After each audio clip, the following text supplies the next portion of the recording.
మేక. ఆ మేకకు 4 పిల్లలు. 4వ దాని పేరు మేమే. దానికి తొందర ఎక్కువ, మాట వినదు.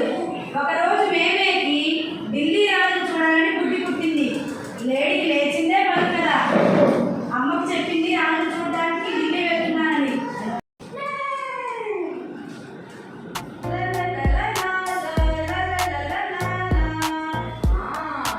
ఢిల్లీలో రాజు ఉన్నారు కదా, ఆ రాజుని వెళ్ళి చూసేస్తే పోలా. ఎలాగైనా సరే ఢిల్లీకి వెళ్ళాలి. ఒకసారి అమ్మకు చెప్పేసి వెళ్దాం. అమ్మా అమ్మా, ఏంటి మేమే? అమ్మా నేను ఢిల్లీకి వెళ్తున్నానమ్మా. ఢిల్లీకి ఎందుకు మేమే? అక్కడ రాజుగారు ఉన్నారు కదా, రాజుగారిని చూసడానికి ఢిల్లీకి వెళ్తానమ్మా. ఒక్కదాన్ని వెళ్ళలేమమ్మా, వద్దమ్మా. అమ్మా జాగ్రత్తగా వెళ్ళొస్తాలే అమ్మా. వద్దు మేమే, మాట విని మమ్మీ చెప్పిన మాట. ఏం కాదులేమ్మా, వెళ్ళొస్తాను. బాయ్ అమ్మా. ఢిల్లీకి వెళ్దాం, రాజుని చూద్దాం. ఢిల్లీకి వెళ్దాం, రాజుని చూద్దాం. ఢిల్లీకి వెళ్దాం, రాజుని చూద్దాం. ఢిల్లీకి వెళ్దాం, రాజుని చూద్దాం.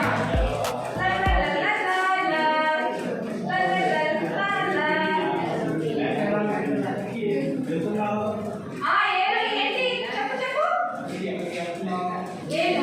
నేను ఢిల్లీకి వెళ్తున్నాను. లేదు, అక్కడ రాజుగారిని చూడడానికి. సరే సరే కానీ మరి ఈ కొమ్మ కొంచెం బదులుగా ఉంది నాకు. మరి అతన్ని తినేగా ఒకసారి. అమ్మో నేనా? ఇప్పుడా? నాకు అంత సమయం లేదు బాబు. నేను ఢిల్లీకి వెళ్తున్నాను. చాలా సమయం పడుతుంది. నేను చాలా బిజీ అయ్యారు. వెళ్ళు వెళ్ళు. లేదే, నేను చాలా బిజీ. ఢిల్లీ దాకా వెళ్ళాలి, చాలా సమయం పడుతుంది. ఢిల్లీకి వెళ్దాం, రాజుని చూద్దాం. ఢిల్లీకి వెళ్దాం, రాజుని చూద్దాం. ఏంటి పంట? ఏంటి? నేనా? నేను ఢిల్లీకి వెళ్తున్నాను రాజుని చూడడానికి.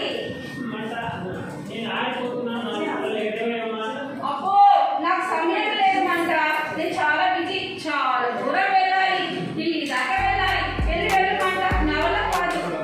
ఢిల్లీకి వెళ్దాం, రాజుని చూద్దాం. ఢిల్లీకి వెళ్దాం, రాజుని చూద్దాం. గాలి గాలి, ఏంటి గాలి? నేను ఢిల్లీకి వెళ్తున్నాను రాజుని చూడడానికి.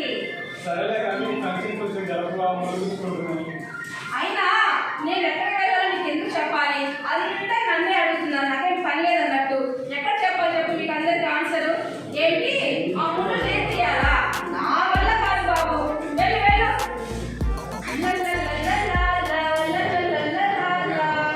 ఇంటికి వెళ్దా చూద్దాం. అబ్బా, ఈ పట్టణం ఎంత బాగుంటుందో. రాజధానిలో ఎలా ఉంటాడో రాజు. కాసేపు ఇంటికి వెళ్ళిపోతున్నా. ఇది ఎంత బాగుంది, ఈ పట్టణం ఎంత బాగుంది. ఇక్కడ రాజుగారు ఎక్కడ ఉంటారో నాకు ఎవరైనా దారి చూపిస్తే బాగుండు. చూపిస్తున్నాడే. అయ్యా అయ్యా, ఓయ్యా, ఏంటి మేపిల్ల? అయ్యా, మరి నేను చాలా దూరం నుంచి మరి ఢిల్లీకి వచ్చానయ్యా. మరి రాజుగారిని చూడాలని వచ్చానయ్యా. నాకు కొంచెం దారి చూపిస్తావా? ఓహో అలాగా. నేను రాజుగారి దగ్గరే ఉంటాను. నేను జాగ్రత్తగా రాజుగారి దగ్గర తీసుకెళ్తాను. నాతో వస్తావా? అవునయ్యా. అవును, మీరు రాజు దగ్గర ఉంటారా? అవును మేపిల్ల. ఇంకేమైతే సరే పదండి, మీతో పాటే వస్తాను. ఈరోజు భలే కూర దొరికిందిలే. ఇక్కడ నీళ్ళు కావాలి. ఇక్కడే కూర్చో, ఎక్కడికి వెళ్ళొద్దు. నేను ఇప్పుడే వస్తాను. జాగ్రత్త. నువ్వు ఎక్కడికైనా వెళ్ళావంటే ఎవరిని తీసుకెళ్ళిపోతారు నిన్ను. జాగ్రత్తగా ఇక్కడే కూర్చో. అలాగేనయ్యా, అలాగే. నన్నేంటి నీళ్ళ కావాలో కూర్చోబెడుతున్నాను.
అమ్మ బాబోయ్, ఈ ఢిల్లీ వద్దు, రాజు వద్దు, అమ్మ మాటే వింట, ఉండదు నాకీ తంట.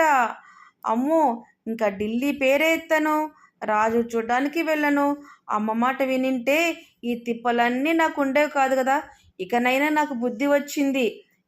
ఎప్పుడైనా మనం ఇబ్బందుల్లో కష్టంలో ఉన్నవారికి సహాయం చేయాలి. పరస్పరం సహాయం చేసుకుంటేనే అందరం కలిసిమెలిసి చక్కగా జీవించవచ్చు. నాకు బుద్ధి వచ్చింది బాబు. అమ్మయ్య, వెంటనే తొందరగా గబా గబా వెళ్ళిపోయి అమ్మతో జరిగిన విషయాలన్నీ చెప్పాలి. అమ్మ మాటే వింట, ఉండదు నాకీ తంట. చూసారా పిల్లలు, మే మేకపిల్ల పాఠం మరి ఈ నాటకీకరణ ద్వారా మీకు చాలా స్పష్టంగా ఈ కథ అర్థమై ఉంటుంది కదా. మరి ఈ కథ ద్వారా, ఈ నాటకీకరణ ద్వారా మీరు ఏం నీతి తెలుసుకున్నారు? అవును, మనం ఒకరికొకరు పరస్పరం సహకారం చేసుకోవాలి కదా. మన ఎదుటి వాళ్ళ ఇబ్బందుల్లో ఉన్నప్పుడు మనం సహాయం చేయాలి. అదేవిధంగా మనము మరి ప్రాబ్లమ్స్లో ఉన్నప్పుడు ఎదుటి వాళ్ళు కూడా మనకు సహాయం చేస్తారు. కాబట్టి మనం ఎప్పుడైనా కూడా ఒకరికొకరు సహాయం చేసుకుంటూ కలిసిమెలిసి ముందుకు వెళ్ళాలి. పిల్లలు, ఈ కథ మీ అందరికీ బాగా అర్థమైంది కదా. మరి ఈ కథని మీరు చక్కగా ఇంట్లో మీ పేరెంట్స్ కూడా చెప్పండి. సరేనా పిల్లలు? ఓకేనా? ఎక్కడికెళ్ళావే అంటూ అరుస్తూ గంతులు